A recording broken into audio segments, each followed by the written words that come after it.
Selamat pagi. Saya memperkenalkan diri. Perkenalkan, nama saya Jogi Silalahi, NPM 187100034. Saya ingin mempresentasikan hasil praktikum saya, mata kuliah Organisme Pengganggu Tanaman. Adapun hasil presentasi saya antara lain sebagai berikut. 1. Herbarium. Pada gulma golongan rumputan, saya menemukan rumput kelulang atau dengan nama latin Eleusin indica.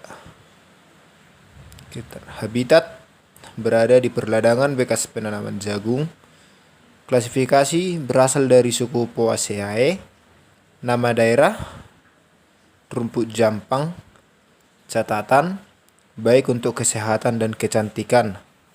Pada rumput kedua, gulma golongan rumput, saya menemukan rumput benggala atau nama latin Megathyrsus maximus. Keterangan, habitat berada di daerah bekas perladangan. Klasifikasi berasal dari genus Megathyrus.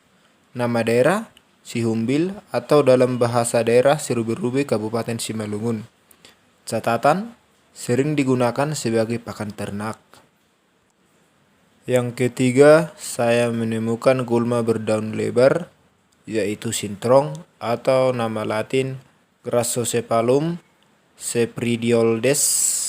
Keterangan, habitat ditemukan di tepi jalan perladangan pada ketinggian di atas 2000 meter dari permukaan laut.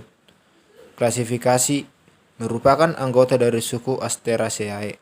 Catatan, mengandung senyawa polifenol, saponin, dan flavonoida yang berfungsi menetralisir radikal bebas. Yang keempat, saya menemukan gulma berdaun lebar, yaitu bandotan atau dengan nama latin Ageratum conizoides. Keterangan, habitat daerah perladangan kopi, jagung, dan cabai. Klasifikasi berasal dari suku Asteraceae. Nama daerah Ratusan atau dalam bahasa daerah Serubi-Rubi Kabupaten Simalungun. Catatan, mempunyai bau yang menyengat dan biasa digunakan sebagai obat luar seperti untuk luka. Yang kelima, saya menemukan gulma jenis teki, yaitu rumput teki atau dengan nama latin Cyperus rotundus. Keterangan, habitat ditemukan di perladangan pekarangan rumah dan pinggir jalan di atas 100 meter dari permukaan laut. Klasifikasi berasal dari kelas Liliopsida. Catatan, mengandung senyawa-senyawa yang berguna untuk kesehatan, gangguan pencernaan sebagai obat demam, dan lain-lain. Yang keenam, dari gulma jenis rumput teki, saya menemukan rumput yang bernama crabgrass atau nama latin Grammaceum. Keterangan, habitatnya berada di wilayah yang beriklim tropis, subtropis, dan di antara kedua iklim di atas. Klasifikasi berasal dari ordo Poales dan suku Poaceae.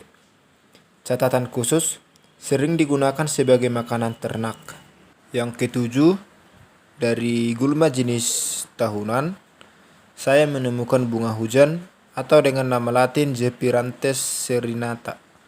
Keterangan, habitat berada pada iklim tropis dan perladangan. Klasifikasi berasal dari genus Zephyrantes. Catatan, dapat membantu penyembuhan bekas luka, menyembuhkan batuk, mempercepat regenerasi kulit. Yang kedelapan, pada gulma jenis tahunan, saya menemukan rumput granting atau dengan nama latin Cynodon dactylon. Keterangan, habitat berada pada pekarangan rumah dan ladang. Klasifikasi berasal dari genus Cynodon dan dari ordo Poales. Catatan, digunakan sebagai simbol bagi suku Kalang di Yogyakarta sebagai simbol sosial dan di daerah lain digunakan sebagai pakan ternak. Sekarang kita masuk ke dalam praktikum alat mulut serangga. Yang pertama, saya menemukan jenis serangga ulat pada daun andaliman atau yang disebut dengan intir-intir. Nah, gejala dari ulat tersebut dapat dilihat dari daunnya. Pada daunnya akan terlihat bekas-bekas gigitan daun dan yang tersisa hanya tinggal tulang daun.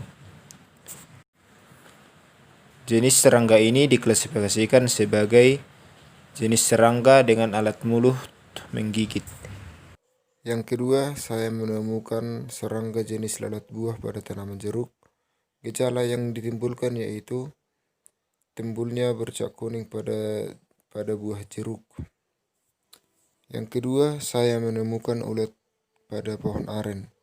Gejala yang ditimbulkan adalah keluarnya lendir dari pohon aren. Yang keempat, saya menemukan buah nanas yang sedang dihinggapi oleh lebah. Gejala yang ditimbulkan adalah timbulnya bau-bau tidak sedap dan adanya bakteri yang ditinggalkan oleh lebah tersebut.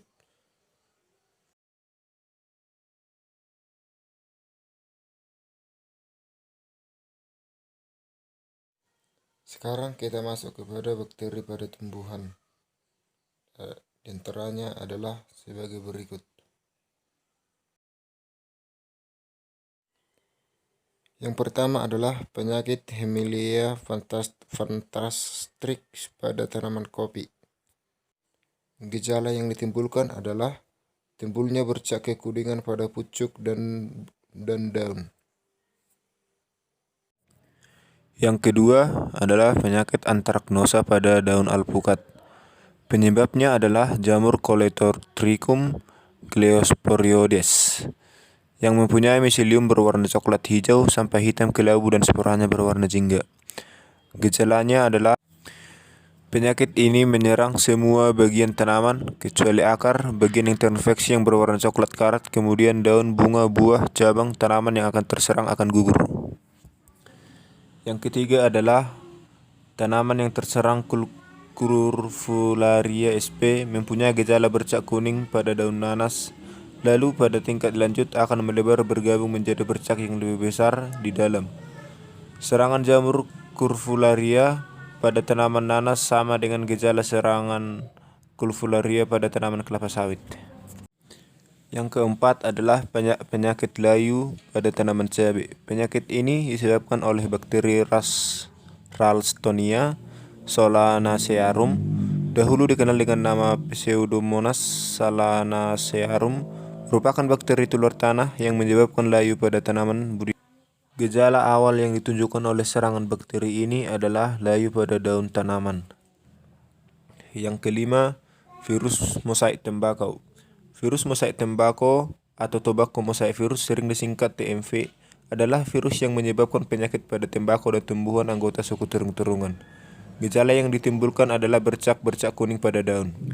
Bercak ini dapat menyebar seperti mosaik. Yang keenam adalah penyakit antraknosa pada cabai, disebabkan oleh jamur Coleotrichum capsicum. Jamur ini berkembang pesat pada kelembapan di atas 90% dan suhu di bawah 32 derajat Celcius. Jamur Coleotrichum capsicum dapat bertahan hidup di dalam tanah, sisa-sisa tanaman atau buah yang telah terinfeksi. Gejala yang ditimbulkan adalah terjadinya belang pada buah cabai.